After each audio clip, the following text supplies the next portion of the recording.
So we just heard you talking to your boys there about what you almost had. Tell us about it. Oh, he gave me his neck, and I was gonna strangle the shit out of him because that's his thing. He guillotines a lot of people. So I felt his neck. I felt my hand go under his chin, and I was just squeezing on it. And I had it, but I didn't have it. I didn't want to pull guard, but then I did. But then I was like, fuck, I lost it. So I had to jump off, and then I went back to the double leg. But I almost had that guillotine this close, this close. Yeah, he was gagging. He was choking on his own tongue for sure. I heard him gagging. I almost had it. I almost had it. That would have been my first submission. Well, that's what I was going to say. Did you think you would have had a chance to submit it? No, I'm actually an undefeated guy at that, too. Yeah, undefeated. But honestly, he's not the first undefeated guy I've handed a loss to.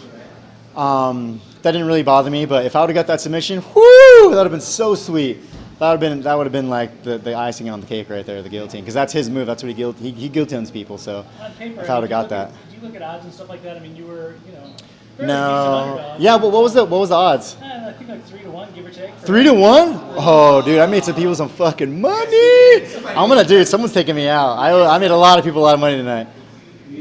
Hey, man, I know I'm an old ass man, and people are gonna doubt you no matter what. But what the fuck is wrong with people doubting me against a kid like that? Like unexperienced. Well, not unexperienced, but still green to fighting. You know what I mean? He makes a lot of mistakes. He's still super immature in fighting. Not that he's not a good fighter. I don't want to take anything away from him. He's a tough kid. He's there to fight, but I ain't no fucking slouch, man. Like, I was a born fighter, you know what I mean? I wasn't trained to fight. I was a born fighter. So if anyone wants to fight me, I don't care how old I am, they're in for a fucking fight. What did you guys talk about right afterwards? I mean, you guys were running close. I mean, saying, what did you say to him? Yeah, well, oh, fuck, man. So my coach, Brad Peterson, did a little interview with me at the Airbnb. It was yesterday, the day before. And he's like, all right, Vince, give us your predictions. What are you going to do in this fight? Yada, yada. So, of course, I was talking some shit, you know what I mean? I'm like, guys, make sure you watch me. July 29th, Target Center, Minneapolis, Minnesota. I'm going to beat the shit out of Roosevelt Roberts. So, our media guy for the gym, for Peterson Grapplers, posted it and tagged Roosevelt Roberts. So, Roosevelt obviously saw it, was like, what the fuck, man? Like, I thought we were keeping it cool. This ain't cool. Like, this is fucked up, yada, yada. So, I'm not that way, you know what I mean? I'm not a shit talker unless the guy's a fucking douchebag. Like, I'll talk shit to him, you know what I mean? I don't talk shit to anyone. It's not how I am. I'm here to fight and win, lose, or draw. Like, I consider everyone here, we're coworkers, but I consider them all brothers, you know what I mean? Brothers fight sometimes, so afterwards we'll be cool, you know what I mean? So I wrote back to him, was like, hey man, like, I even fucking chewed my coach out, and the dude that wrote it, like, hey, dude, don't fucking do that shit. Don't tag him, untag him. Like, fix that shit. That's fucked up. I sent him a message on social media. Was like, hey, man, that wasn't me. I ain't like that. I don't roll like that. So I just want you to know I got big respect for you. It's not like that. I wasn't there talking shit. That's for the people. You know what I mean? Like, that's nothing personal. That's business talk. You weren't supposed to be tagged. I'm sorry. I had him change that. I chewed the dude out. So I just let him know that, like, hey, man, like, that was cool. I just wanted to let him know, reiterate to him that wasn't me talking shit to him. It wasn't being disrespectful to him at all. I wasn't meant for him to honestly see unless he was digging for it, you know what I mean? Because if you dig for shit, you're going to find it.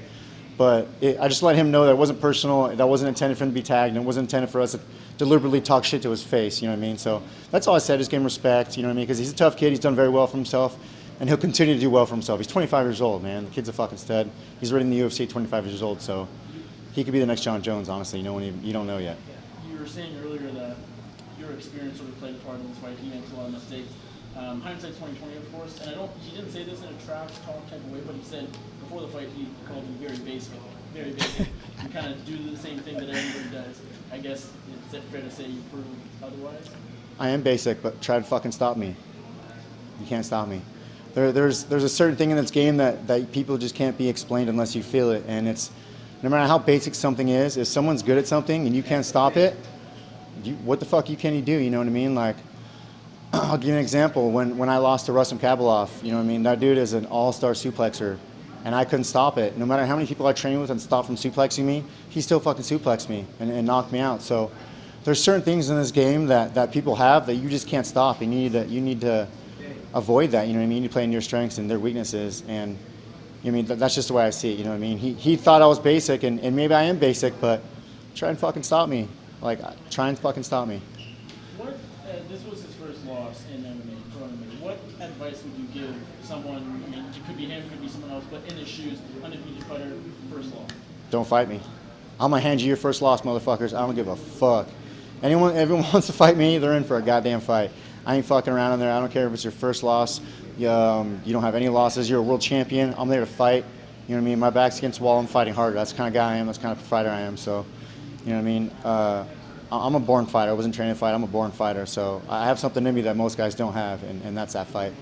You said in your post-fight comments that she had a bit of a longer reach than you thought, and it was a bit tough to hit him. How did you adjust and keep the offense on your side?